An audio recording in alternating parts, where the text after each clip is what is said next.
perang ini tidak berpikir tentang tentang alam, tidak sampai mengganggu alam. Bencana itu berbentuk perang. Nah, sekarang ini yang terjadi goro-goro ini berupa alam.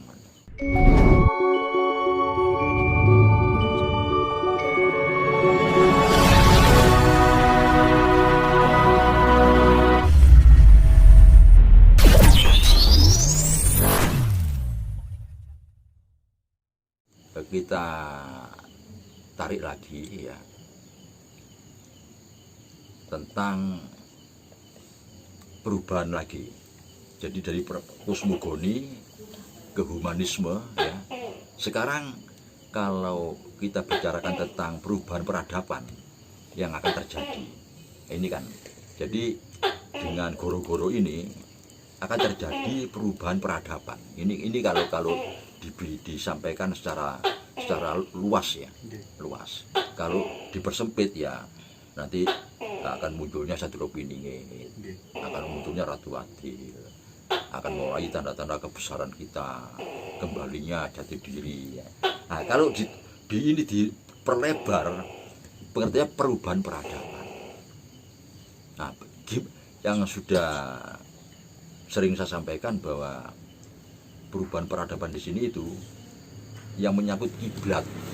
Yang tadinya manusia itu kiblatnya kepada Eropa Barat, sekarang berubah kiblat peradaban itu.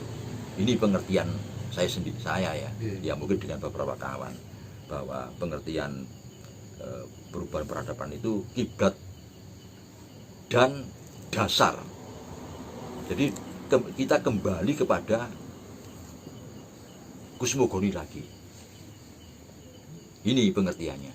Jadi setelah kita ribuan tahun ya konsentrasi kepada alam, lantas berubah dengan lahirnya humanisme, Aufklärung, Renaissance, itu Aufklärung. Ya, itu kepada nilai-nilai kemanusiaan.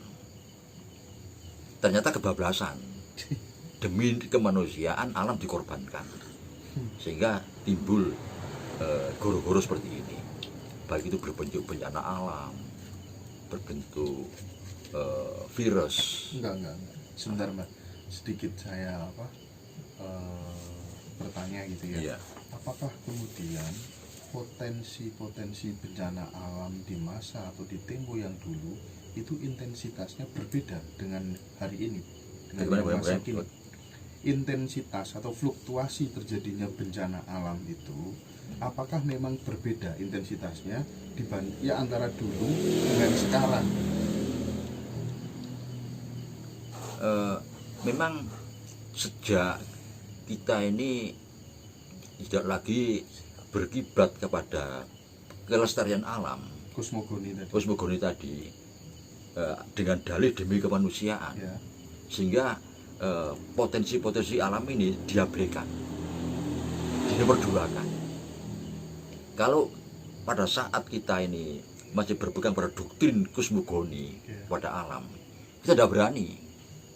Misalnya tanah terasiring, ya tetap terasiring, nggak boleh dirubah. Kalau berdasarkan sejarah, berarti kan intensitas bencana yang terjadi akhir-akhir ini di era saat ini itu lebih sering dibandingkan dengan masa lalu, itu maksudnya? Begitu, iya. Begitu. Jadi selain perang. Nah, pada saat dulu orang perang ini tidak berpikir tentang tentang alam, tidak sampai mengganggu alam. Bencana itu berbentuk perang. Nah, sekarang ini yang terjadi goro-goro ini berupa alam. Virus itu alam. Muncul dari alam, karena tidak keseimbangan kehidupan manusia dengan alam, kurang serasi, tidak ada keserasian, sehingga muncul bencana alam. Nah, jadi manusia kan tidak sampai jauh berpikir kenapa bencana alam terjadi, apa hubungan resonansinya dengan manusia bencana alam ini. Ya bagaimanapun juga kerusakan mental manusia kerusakan jiwa manusia kan akan mengganggu kerusakan, akan mengganggu alam. Kenapa kok berpengaruh, Pak? Karena kita ini bahan kita dari alam. Kita ini mikronya, Mikronya, alam itu iya. makronya. Alam itu makronya, kita ini bagian dari alam. Semakin banyak pribadi kemanusiaan yang rusak, alam juga akan merespon. Akan rusak, iya. Pasti Ini itu. pasti. Karena ada resonansi, ada hubungan langsung. Ada hubungan langsung. Jadi tidak mungkin tidak berpengaruh. Karena kita ini bagian dari alam. Anak kandung alam itu sendiri. Dan cuma kita ini punya akal kan ya. Sedangkan batu besar, pohon besar, laut, gunung kan tidak punya akal. Yang punya akal kan kita. Sehingga kita bisa berbuat apa saja. Nah, parameter kerusakan daripada mikrokosmos itu bentuknya apa? Parameternya apa? Parameter Kejiwaan, pola pikir. contohnya gimana? Pola Nah. pikir yang seperti apa? Nah, maksudnya apa? Maksudnya Jadi pola pikir yang seperti apa yang membuat kemudian alam juga agak ikut rusak gitu. pola pikir manusia ingin hidup nyaman. Jadi keinginan untuk hidup nyaman. Kalau sekedar tidak kurang dia dimakan, disandang itu kan gampang. Artinya serakah. Serakah, iya. Demi kenyamanan, maka dibuatlah apa saja, Oh gitu. walaupun itu merusak alam. Misalnya menggali tambang seenak sendiri, misalnya logam untuk membuat mobil, membuat pesawat, membuat kapal-kapal induk. Dengan dalih Iya, modernisasi dan lain modernisasi. sebagainya. Jadi semua tambang itu dikeruk habis-habisan misalnya. Itu kan rusak alamnya. Demi manusia itu. Jadi bukan demi yang lain. Bukan buat peralatan perang. Iya, Gitu. iya, iya. Itu demi kemanusiaan alasannya itu. Tapi tidak disadari bahwa alam akan rusak. Lah berapa unsur alam yang telah digali, dimanfaatkan oleh manusia tanpa mempertimbangkan apa alam ini tidak rusak. Kekuatan alam ini, bumi ini menjadi lemah kan, karena pola manusia ini untuk mencapai kemakmuran, mencapai kesejahteraan, mencapai kenyamanan. Itu yang dimaksud dengan tidak terpisahnya antara alam dengan manusia.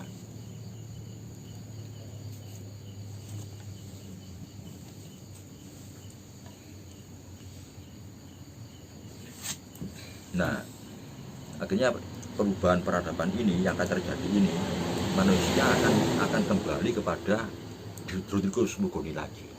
Ini perubahan peradaban. Pasti sudah itu akan kembali kepada doktrin kosmogoni lagi. Berarti akan memuja alam lagi. Iya, akan memuja alam lagi. Tapi sudah terlanjur rusak begini bagaimana? Ya bisa, tetap bisa, Tetap bisa. tetap bisa ya. Karena kalau tidak hancur bumi ini, hancur bisa meledak semua gunung mau apa? Oh, Sekarang apa ya, logam, unsur logam aja lah yang sudah diambil dari dalam bumi itu untuk kepentingan manusia. gitu. Wah, barang-barang dari logam itu sudah berapa juta ton. Coba, apa kekuatan itu yang ada di bumi, apa kekuatan tidak sudah melemah? Unsur logam, unsur apa saja, semua mineral itu dikeruk semua untuk kepentingan manusia, Nikel. demi kemanusiaan, demi kenyamanan hidup manusia. Tapi tidak dipikirkan bahwa alam ini lemah menjadinya. Itu dari pikiran seperti itu. Ini jadi nilai kemanusiaan yang kebablasan.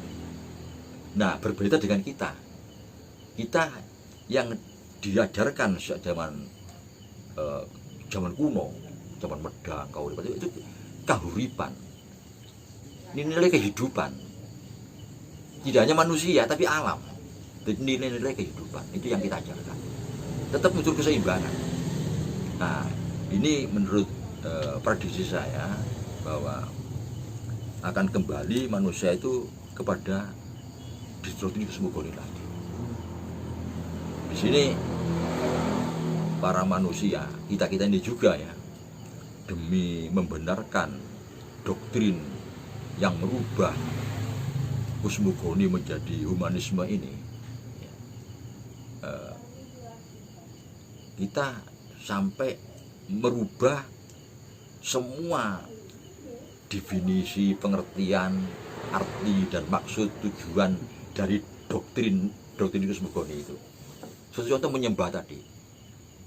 Padahal seperti sebetulnya pengertian menyembah, manembah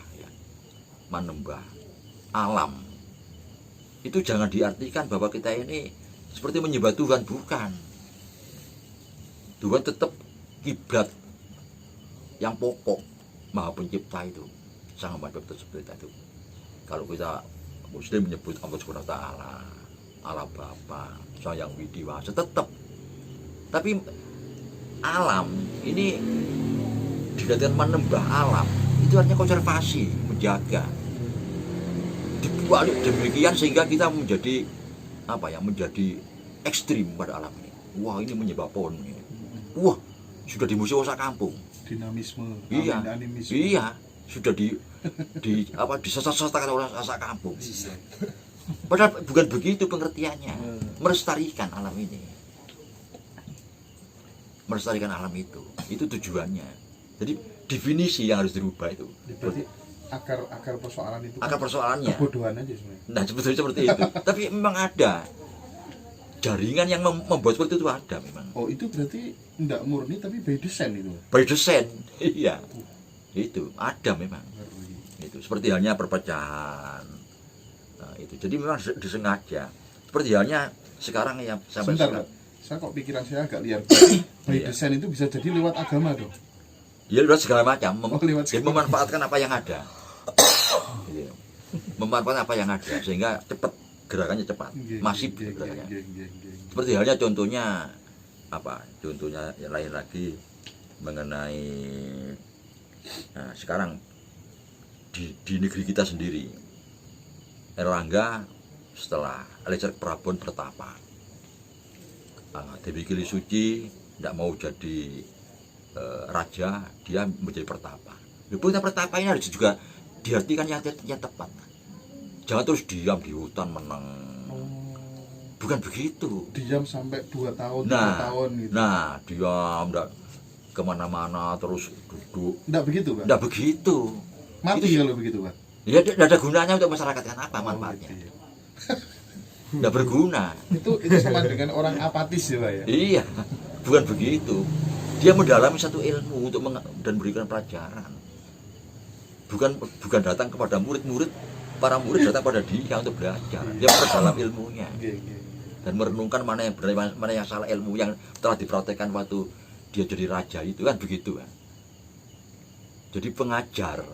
Jadi Kili Suci tidak mau jadi raja, dia jadi pengajar, jadi guru, jadi dosen. Itu maksudnya, tidak bertapa diam di tempat, di hutan.